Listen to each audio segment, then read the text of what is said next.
There's a letter that's been written by a Texas father voicing his displeasure that his white 20-year-old daughter is dating a black man. Well, it has gone viral after his daughter posted it on Twitter in order to publicly shame him.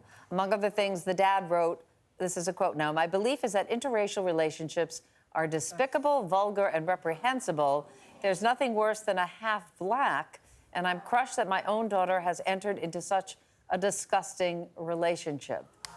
Obviously, if the father did write this letter and there's some question whether she wrote it or he wrote it, and possibly she wrote it to get back at him, but the letter's vile, but assuming he did write it, should the daughter have publicly shamed him or kept it within the family? It's one thing to discuss it with the father, but now it's out in the universe and getting a lot of response. Well, the hard part with, I think, social media, once it's out there, you can't take it back. Right. So damage is done. Obviously, she is hurt by something, and obviously, rightfully so, that he said in this letter.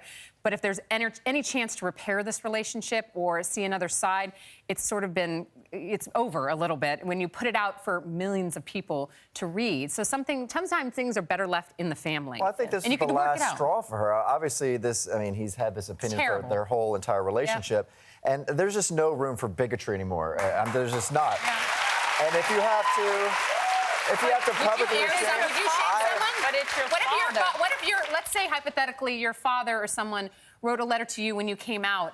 In the age of social media, would you have put it out there? If it was still bothering me, and if it still didn't change his mind, I think I would publicly shame, just because I want them to change so much. See, I don't think I would. Maybe it'll help someone else that is going through the same thing, so I don't know that I would, because that's how you get the death threats and all that other stuff. It snowballs. Not like he has social media. I'm sure he's not on Twitter or Facebook. Well, but people know who he is. I'm not saying that clearly he's somebody that is not with the times, because it's not like interracial relationship is some brand new thing. Like, she the person that invented it. It's everywhere. So where are you living? In an igloo in the middle of nowhere? Yeah. I just feel like I'm just looking at him right now. I hope he sees the glare in my eye. But some people just putting him out there is like shaken a little bit. But is that the way to do it? It's very dangerous, because the reality is somebody might take that to another level and then hurt him. Right. And I don't believe in that. And that's what happens sometimes with social media. So you have to be careful when you put stuff out there. All right. Well, the point is it is out there. So I don't know what their relationship is like now. But anyway, switching gears here. Really switching gears. When you flip through Netflix, is it just me, or does it feel like an eternity before you find something that you want, right?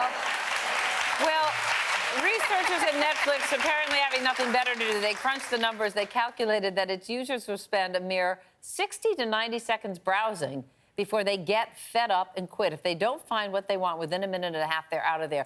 I will spend so long looking, and then I'm so overwhelmed, I can't pick anything. So I was a little surprised it was that limited amount of time. Do you start something and then not satisfied, and then you go back? Have you ever done that, where you start a show and you're like, that's not what I wanted, and then you go back and then you get frustrated even more? I don't even get that far. I'm like you, I'll just continue scrolling and scrolling and scrolling. My husband calls it paralysis by analysis. I'm like, do I really feel like watching that? Am I in the mood for a romantic? And he's like, just pick a damn movie. Like, it's not that hard. And I think their estimates are wrong. Most of the people I know spend at least like 5 minutes. 60 seconds. It's I do. A commercial. I'm always flipping through that. But the recommendations really aren't good recommendations. Oh, what they think you would like based on your past history? I would never watch this at all. No. But I do share, I share my Netflix with my oldest assistant, Giggles, who watches a lot of serial killer things, so I get lots of suggestions of serial killer documentaries. I just type in what I want. I don't really look, because I always have a good idea. I always put something in like, big black woman finds love. I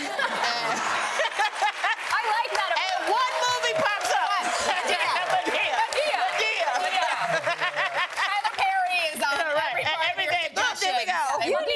You need to do a series on Netflix with that as the title. That would be a hit, baby. That would be a hit. I'll put it out there.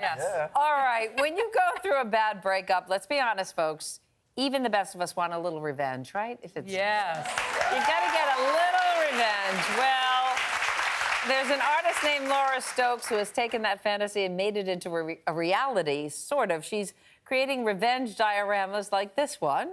Yep, there's your ex being eaten by sharks.